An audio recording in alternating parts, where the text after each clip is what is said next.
deed, which it has two functions in general.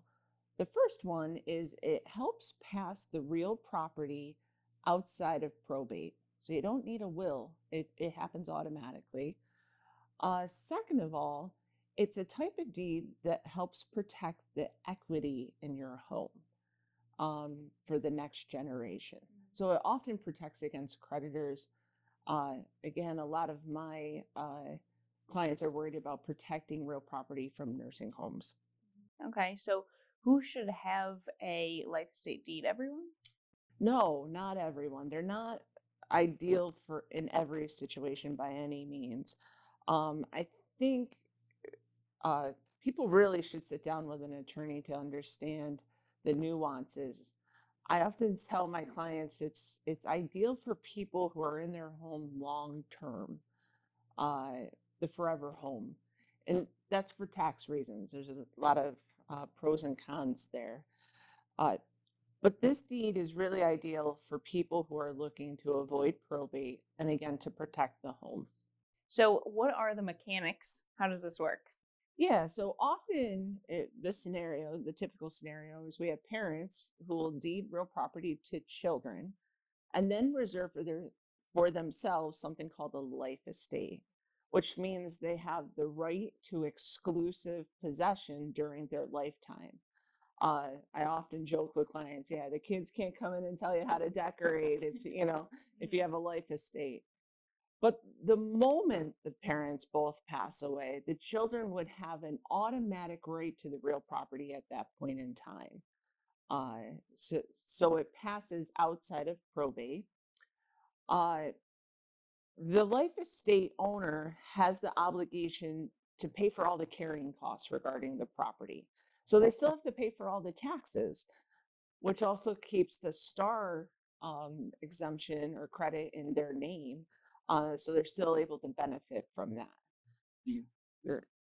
The neat part about a life estate deed is a creditor, like a nursing home, they're not able to lien the real property because that life estate disappears automatically by law when the person passes away. So it protects the equity in the home long term. Also, in a Medicaid application, so Medicaid pays for skilled nursing home care once a person qualifies. In a Medicaid application, a life estate doesn't have any value if it's kept during the person's lifetime. Okay. So if someone does a life estate deed to their children and then they want to sell the real estate property while they're still alive, what do the children need to agree? Yes, the children do need to agree. So, like I said, with the life estate, the children own the property when the life estate owners pass away. That's called a future interest. So they do have something at present time. So if the real property needed to be sold, those children absolutely would need to consent to the transfer. They would also benefit from the sale. What happens at the time of the sale is we take the life estate owner's ages and we go to the IRS actuarial tables. And based on their age, we're able to calculate a percentage of the overall sales proceeds to the life estate. The older you become, the less that life estate is worth. So the life estate of a 99-year-old is worth much less than a 65-year-old just based on those actuarial tables. So at the time of a sale, there's going to be proceeds going to the parents and the children. This is important to understand because if it goes to the parents and they've lived there as their principal residence 2 out of the last 5 years, they're not going to pay a capital gains tax.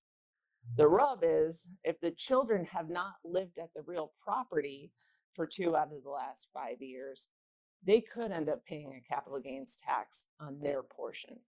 Okay, so this sounds like a big decision for people. So how would you suggest that people go about this?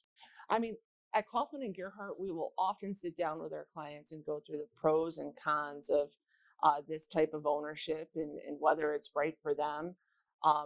There are some other types of ownerships that might address some of their concerns better than a life estate deed. So I really suggest that people sit down and talk to an attorney knowledgeable in these areas.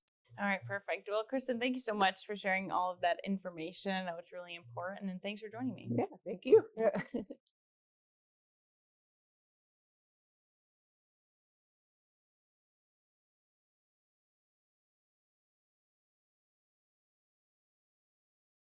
Today we are here with Kristen Luce, a partner at Coughlin Gerhart. She also chairs their Trust and Estates group.